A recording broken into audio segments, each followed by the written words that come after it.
Anjinho de Deus, semana passada eu assisti um filme de terror que tá nessa lista e fui dormir achando que a vida era boa, afinal, eu não tenho medo de nada e nunca pequei. Contudo, o problema começou quando eu precisei levantar de madrugada para ir mijar e percebi que eu não sou tão machão assim, até porque é no escuro que habita Satanás. Invoquei Roberto Carlos, cantarolei Jesus Cristo e fui. Eu sou Pablo Zorzi. Mete like, se inscreve no Capivara Zumbi e vem comigo porque hoje eu vou trazer pra vocês, seus tulipa de túmulo, uma lista cabreira com 20 filmes de terror e suspense que tu precisa ver o quanto antes. Tem pra todo gosto. Vem!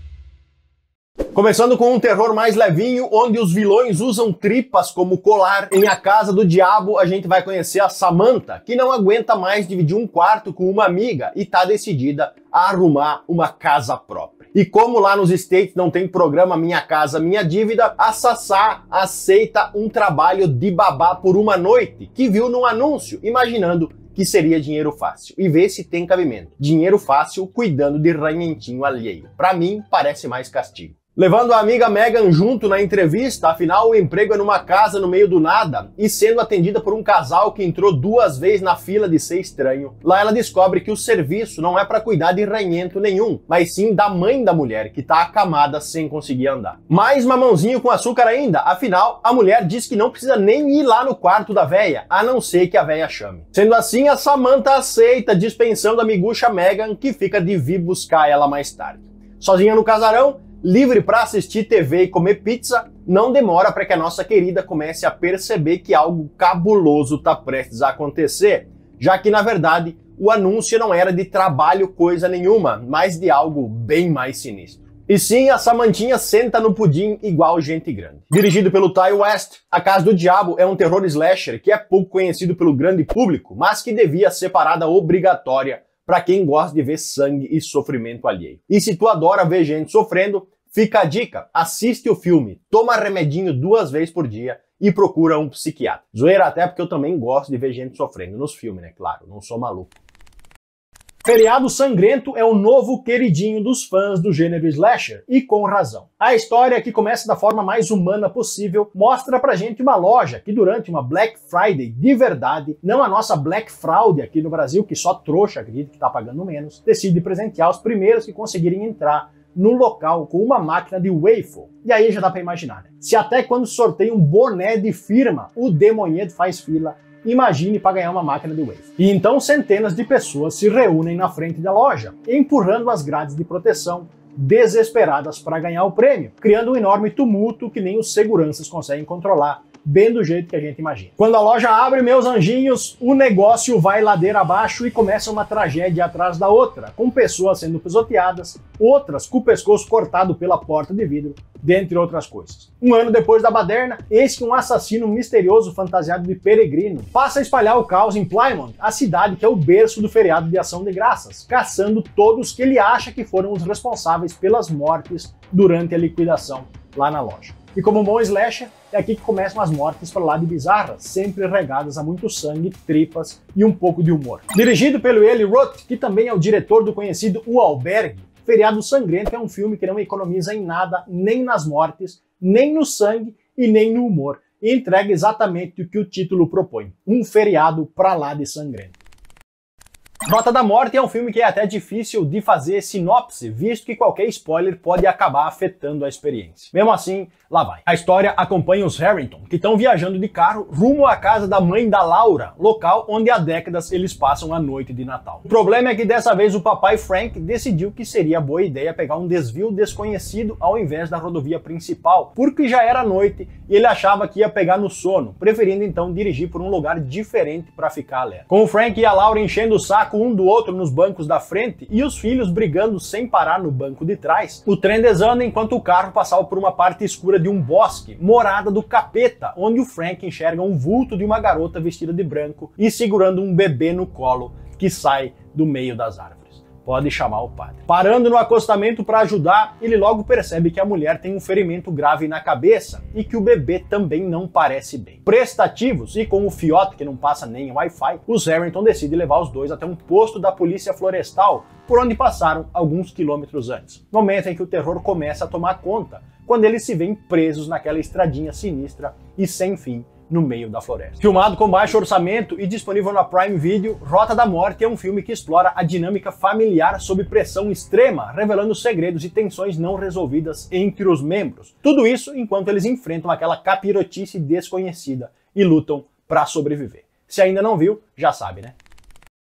A história de A Sétima Vítima não tem nada de inovadora, mas mesmo assim consegue ser legal. Aqui conheceremos uma criatura ancestral que vive escondida na Darkness, ou escuridão, para quem não fala inglês. E é o título original do filme, Darkness. Vivendo escondida na casa onde foi invocada há muitos anos, a tal criatura está lá esquecida, só esperando a chegada de uma nova família para fazer o que ela faz de melhor, deixar nossas roupas de baixo com marcas de freada. E quando uma família americana se muda para a Espanha, indo morar num casarão afastado da cidade, é exatamente isso que acontece. Encabeçada pelo Mark, que sofre de uma doença que deixa ele nervosão do nada, e pela Maria, a família conta ainda com um casal de filhos, a adolescente Regina e o ranhento Paul. E a partir da chegada deles no local é que o trem desanda e aos poucos os acontecimentos acabam revelando a existência de um segredo obscuro no passado da casa, que é o tal capiroto que eu falei lá no começo. Luzes piscando, desenhos estranhos feitos pelo Paul que mostram crianças com a garganta cortada e aparições de vultos acabam criando aquele ambiente tenso que a gente ama. E como se morar com o capiroto já não fosse ruim, para completar o desastre, um velho maluco passa a rondar a casa, fazendo a Regina pedir ajuda para um amigo espanhol e também para o seu avô, que tem um passado tão misterioso quanto a casa onde a família está morando agora. Com um elenco que conta com a Anna Paquin quando ela ainda estava em alta e com o Ian Glenn quando ele ainda estava em baixa, A Sétima Vítima é um daqueles filmes clichês dos anos 2000, mas mesmo assim consegue ser melhor que muitos filmes lançados nos dias de hoje. Vale o play. Em O Dom da Premonição, que tem um elenco fraquinho, que conta com a Cate Blanchett, a Katie Holmes, a Hilary Swank e até com o Keanu Reeves, conheceremos a história de Annie Wilson, uma viúva com 3 filhos que ganha a vida vendo o futuro e fazendo leitura de cartas numa cidadezinha do interior. Esperta ela. Aconselhando todo mundo a sempre respirar antes de agir e funcionando quase como uma terapeuta, uma das clientes da Annie é a Valerie, que apanha direto do marido, mas que mesmo assim prefere ficar com ele. Além do jovem perturbado Buddy, que tem sérios problemas com o pai. Certo dia, quando a Jessica King, uma moça filha de um ricão da cidade, desaparece depois de ter metido uns chifres no noivo, a Annie então é chamada para auxiliar na busca com o seu talento, já que a polícia não está conseguindo chegar em lugar nenhum. Conduzindo o xerife para um lago que ela disse ter visto nas visões, eis que o corpo é encontrado e então se inicia um julgamento pro lado dramático do suposto autor do crime, o marido valentão que batia na Valerie, colocando sob suspeita os verdadeiros dons da Annie. Sofrendo com visões estranhas, à medida que a investigação e o julgamento prosperam, a Annie passa então a ter que lutar pela própria vida e pela vida dos filhos, já que não demora para ficar bem claro que tem alguém que não gosta muito deles ali na cidade. Disponível na Prime Video e pendendo entre o suspense, drama e horror psicológico, O Dom da Premonição já vale o play só pelo elenco, que conta com mais gente conhecida além dos que eu citei. Fora isso, a história também é bacana e te prende do começo até o fim para saber quem é o verdadeiro assassino. Eu vi e gostei.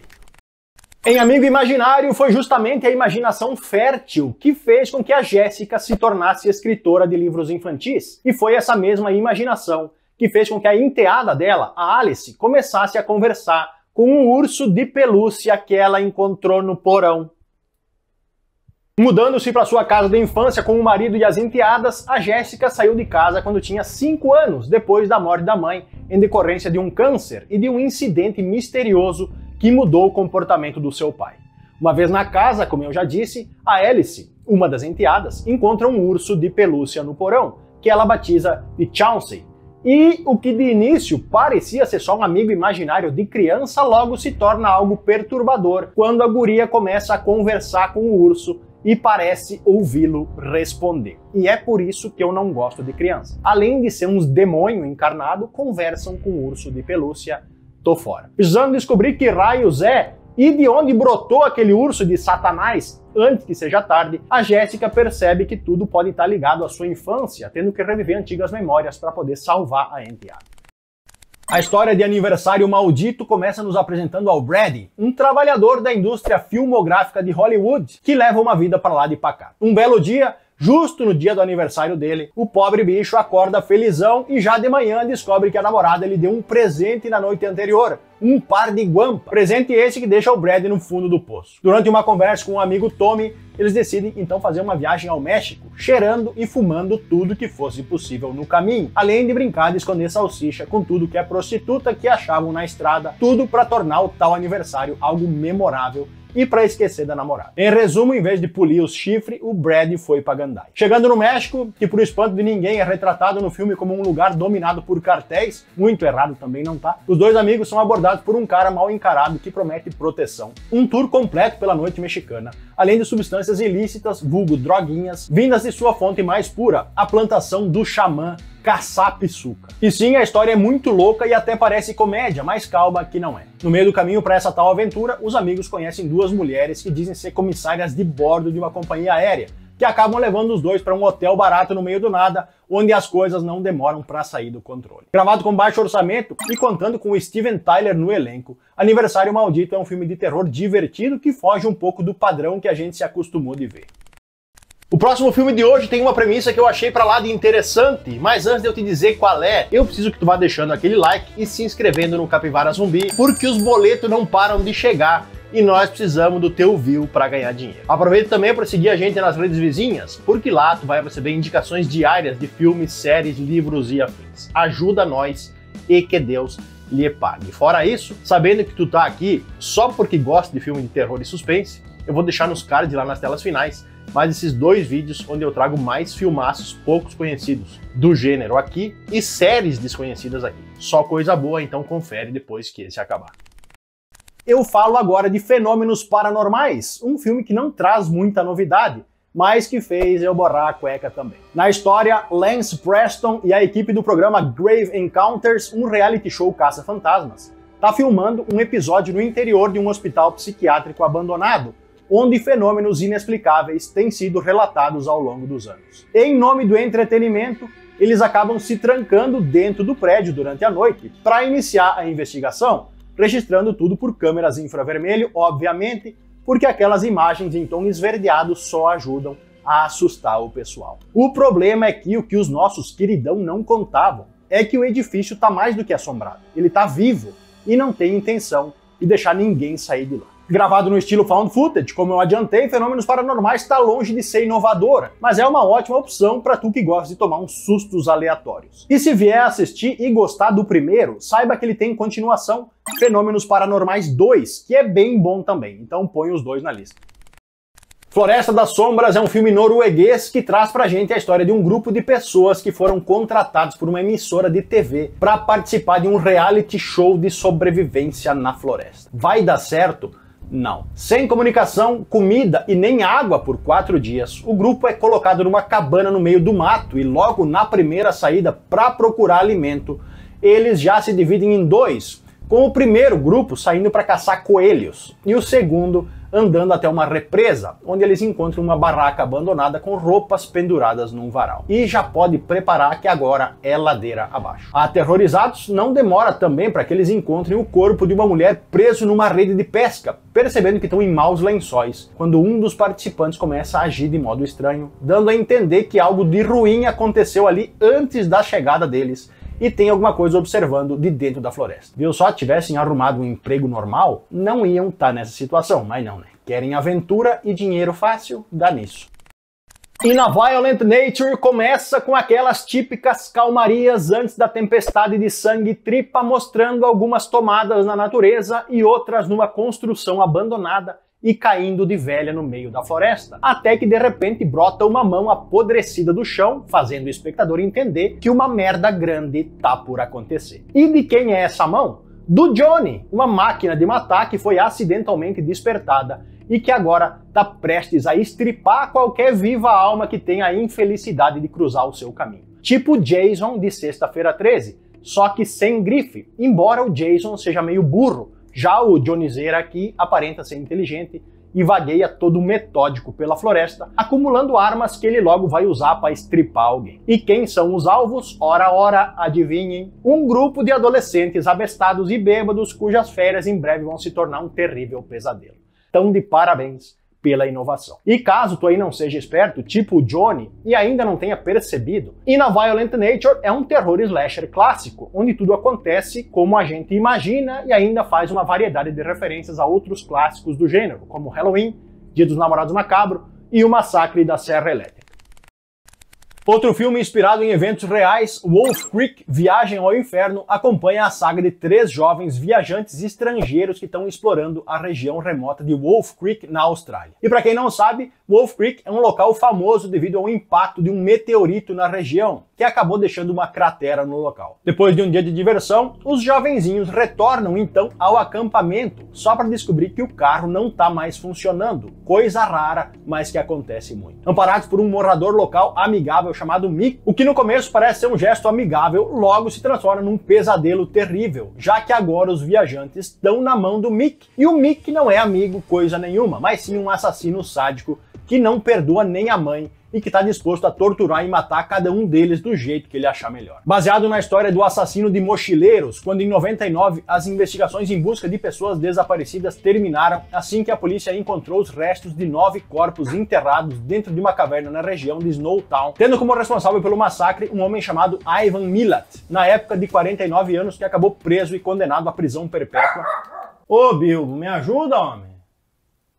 O filme Wolf Creek é conhecido pelo realismo perturbador, explorando os aspectos mais sombrios da natureza humana e a luta brutal pela sobrevivência naquele deserto da porra que não tem nada pra lado nenhum. É sério, meu povo, o trem é pesado. Inclusive tem umas cenas de tortura que são de virar o rosto. Então se tu é sádico e biruta assim como eu, fica a dica.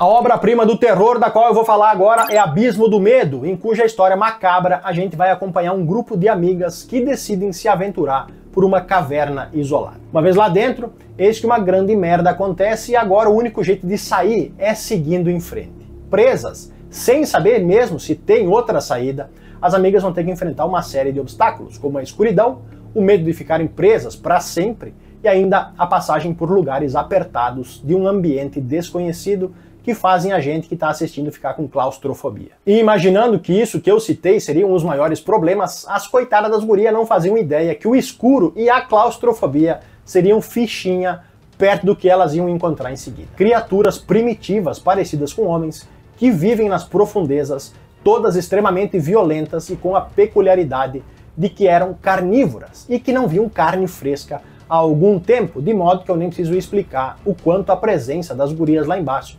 atiça a fome da bicharada. E é a partir desse ponto que o banho de sangue começa, com as criaturas atacando as coitadas uma por uma. Sem entregar a origem dos bichão de mão beijada, mas sempre sugerindo possibilidades durante as cenas, principalmente através de pinturas rupestres nas paredes. Abismo do Medo, que pode ser visto na Prime Video, é mais um da leva de filmaços de filme de terror lançados nos anos 2000. E se é dos anos 2000, é bom, né? Então já sabe.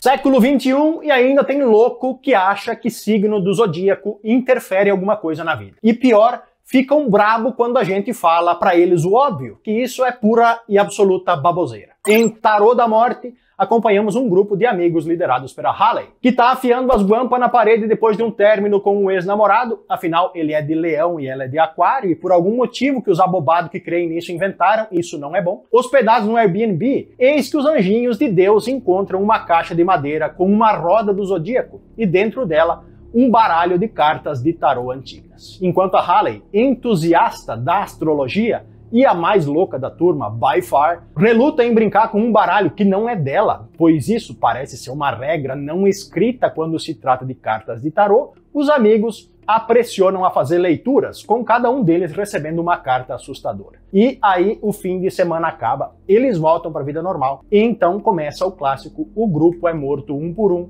com as mortes sempre conectadas à leitura que foi feita no tarô. Os membros sobreviventes então precisam descobrir como parar a maldição antes que todos sucumbam ao horóscopo. Com nota 5 de 10, dentre as críticas que eu li, boa parte achou o filme assustador. Então, embora eu não sofra desse mal de acreditar em Papai Noel, Deus e horóscopo, eu acho que vou ver o Tarô da Morte. Abordando com criatividade a temática do satanismo, Anything for Jackson é um filme canadense que começa mostrando um momento em que um par de senhorzinhos malucos chamados Audrey e Henry sequestram a Shannon, uma jovenzinha que estava esperando um bebê. Despertada presa no sótão de uma casa, amarrada na cama, a Shannon então é recebida por um molequinho chamado Jackson, descobrindo logo em seguida que o Jackson não existe e é só mais um dos inúmeros fantasmas que vão aparecer para fazer a gente molhar a cueca no decorrer do filme. Sim, o moleque tá morto e, como se pode perceber pelo título do filme, Anything for Jackson, aliás, o filme não tem título em português, mas como eu sou muito bilíngue, eu digo para vocês que seria algo como qualquer coisa para o Jackson. Os avós pretendem fazer uma espécie de exorcismo inverso, um ritual insano para que o Jackson renasça no bebê que a Shannon tá esperando. Lançado em 2020 e, para variar, indisponível nos streamings aqui do Brasil, Anything for Jackson é um daqueles filmes que vai te deixar de queixo caído do começo ao fim. E se tu tá pensando que a história se baseia só na Shannon tentando escapar do sótão, minha capivara, prepara que não é nada disso. O trem é mais assombroso do que tu pode imaginar. Até porque, uma vez que os velhos mexem com os espíritos, já sabe, né? Pode mandar benzer. Paquita, tu já conhece o clube de membros da Capivara? Não? Então dá uma olhada no comentário fixado e também nos dados da descrição, que lá tem um link para você ser assinante do clube de canais do Capivara Zumbi. Tu vai ter emojis exclusivos, tu vai ter lives exclusivas comigo e com o Phil, tu vai ter também vídeos e shorts exclusivos para membros e também tem o Clube do Filme, onde tu vai poder assistir filme e debater comigo. Sim, a cada 15 dias eu vou escolher um filme, disponibilizar ele para vocês, a gente vai assistir e depois a gente marca uma reunião no Meet para discutir se o filme deu cagaço ou não. Curtiu? Então dá uma olhada no comentário fixado ou também na descrição, que lá tem um link para tu dar uma olhada no nosso clube de canais. Valeu!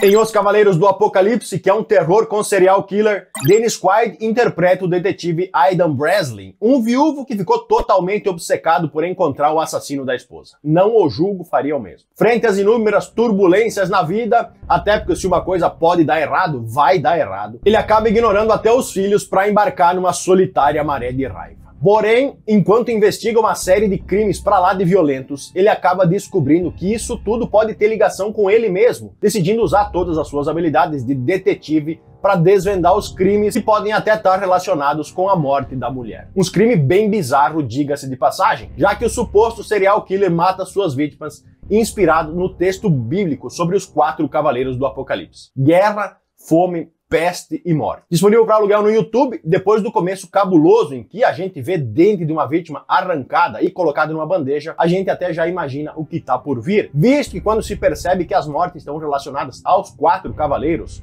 tudo que a gente quer é saber como vai ser a próxima morte, como o corpo vai ser deixado. Coisas de psicopatinhas que somos. Inclusive, minha avó às vezes vem aqui em casa e pergunta: por que tu assiste essas coisas feias, meu nene? E eu nunca sei o que responder, de modo que eu devo ser maluco mesmo. Tá vendo essas fotos que estão aparecendo aqui dos lados? Esse é o Hospital Psiquiátrico Gonjiam, na Coreia do Sul, que foi construído em 92, demolido em 2018 e é considerado como um dos lugares mais assombrados do planeta. Baseado nas lendas que cercam o local, é que foi produzido o filme Gonjiam, Hospital Maldito, que eu vou falar um pouco agora. Na trama, 7 jovens youtubers que só estavam querendo ganhar a vida de maneira honesta, igual nós aqui do Capivara Zumbi, decidem se aventurar numa corajosa ideia de fazer uma transmissão ao vivo à noite no antigo hospital, com o objetivo de conseguir milhões de inscritos e de faturar muito money, business, success. Esperto eles, né? Nós aqui estamos grameando há uns 3 anos indicando filme de terror 2 vezes por semana e não estamos nem perto de chegar a 10% disso. Pelo menos estamos vivos, já os outros queridão aí não estão muito vivos, né? Uma vez dentro do hospital, é óbvio que nada sai como esperado e agora os abobados vão ter que lutar para não enlouquecer e tentar sair de lá de dentro com vida. Disponível na Globoplay. A primeira coisa que eu preciso dizer sobre Gonjiam, Hospital Maldito, é que ele é um filme assustador de verdade, ou seja, dá medo de verdade. Algo que é difícil de se fazer hoje em dia. Principalmente para mim, que sou o Batman e não tenho medo de nada. Apostando no estilo found footage, com câmeras infravermelho instaladas nos quartos e ainda com os personagens carregando suas próprias câmeras, eu vi esse filme não faz muito tempo, embora ele tenha sido lançado em 2018, e confesso que a experiência foi melhor do que eu esperava. Sempre que tu tiver metido numa enrascada, relaxa e não procure um motivo para desistir. Seja o motivo. Em A Piscina, um horror de sobrevivência pra lá de maluco, conheceremos o Day, que estava trabalhando na produção de um filme gravado numa gigantesca piscina com mais de 6 metros de profundidade e por um infortúnio do destino chamado sono, acaba cochilando num colchão inflável e quando acorda percebe que todo o resto da equipe foi embora. E pior, ele tá preso no fundo da piscina vazia, que foi esvaziada pela equipe antes que ele saísse. Selo, obrigado amigos, vocês são uns amigos. Sem conseguir alcançar a margem, a coisa só piora quando a gente lembra que no começo do filme tinha uma cena de um jornal anunciando que um crocodilo havia desaparecido da cidade. Sim, é isso aí. O crocodilo entra na piscina onde o Soninho tá e o Soninho não consegue sair e a gente tem um caos que toma conta. Mas calma que não muito, até porque diferente dos filmes onde os crocodilos estão sempre alucinados e com fome, nesse aqui não. Aqui é um crocodilo normal, fazendo coisas normais que só ataca quando alguém enche o saco, coisa que o Day consegue fazer algumas vezes. A Piscina, anotem aí, ele está disponível na Prime Video, é tailandês e a princípio tu acha que não vale nada, mas por incrível que pareça, ele é legal. Inclusive quando me indicaram esse filme, eu quase mandei o cidadão pastar, mas a propaganda foi tamanha que eu vi e ele é legalzinho mesmo.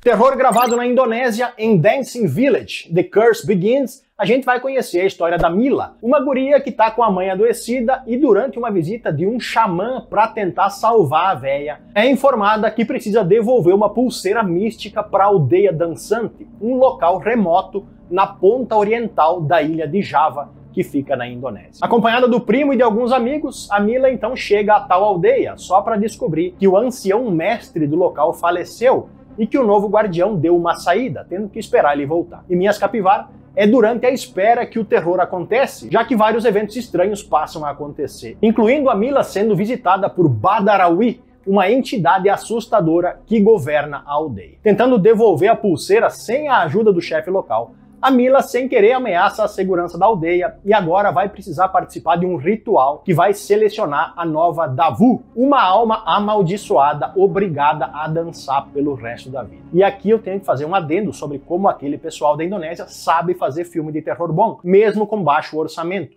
Esse é outro caso. Na história de Herança, um suspense pra lá de bom, a gente vai acompanhar a família Archer, que é liderada por um advogado e político endinheirado chamado Morgan. Até porque, né, sendo político fica fácil ser endinheirado. Quando Morgan morre de repente, a filha dele, Lauren, herda a fortuna, igual a maioria dos casos de rico que a gente vê por aí, que a única coisa que fizeram pra ser rico foi ser filho de alguém que já era rico. É meritocracia que chama. Hashtag sei com cedilha. O problema é que, além do dinheiro e do prestígio do papai abonado, a Lauren herda mais uma coisa, um segredo bizarro. Isso porque no testamento do pai, ela encontra instruções para abrir um bunker secreto, no qual ela descobre um homem que está sendo mantido prisioneiro há décadas. E conforme a Lauren explora o passado da família, ela descobre algumas conexões sombrias entre o pai e o homem que está preso, ficando na dúvida se solta o coitado ou se mantém ele lá dentro até que ele morra. Disponível na Netflix e contando com a Lily Collins como protagonista, Herança é um thriller psicológico que explora temas familiares, ética e o preço de escolhas passadas. E a outra parte boa é que ele foi duramente criticado pela crítica, o que só faz a gente ter certeza de que o filme é bom. Até porque crítico é assim mesmo, né? A maioria só escreve baboseira, mas se der uma câmera e dizer para fazer melhor, eles não sabem nem onde é o botão REC.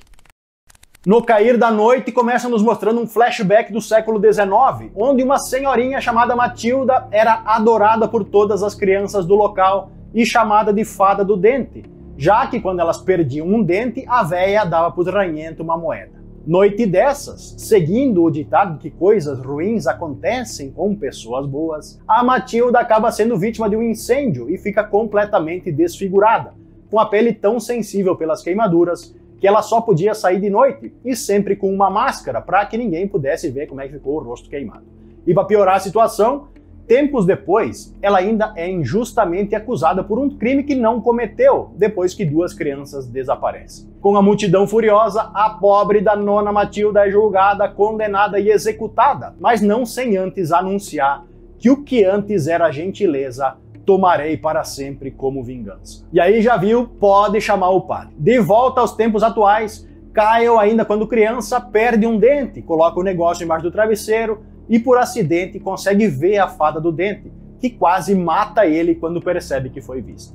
Ao contar a história para os amigos, é óbvio que todos acham que ele é maluco. Ocorre que, anos mais tarde, o Kyle passa a ter estranhas visões relacionadas a essa experiência, indicando que muito em breve a fada do dente vai voltar para aterrorizar a vida de todo mundo. E só para esclarecer, se tu tá aí achando que eu contei toda a história do filme, relaxa que esse é só o começo. No Cair da Noite é mais um daqueles filmes que consegue prender a atenção do espectador, ao mesmo tempo em que dá na gente uns par de cagaços com a véia endemoniada flutuando por aí. Pode ver que esse aqui é de cair os buteados. Eu sou Pablo Zorzi, confere essas outras indicações de filmes de terror que eu preparei aqui dos lados. Fui!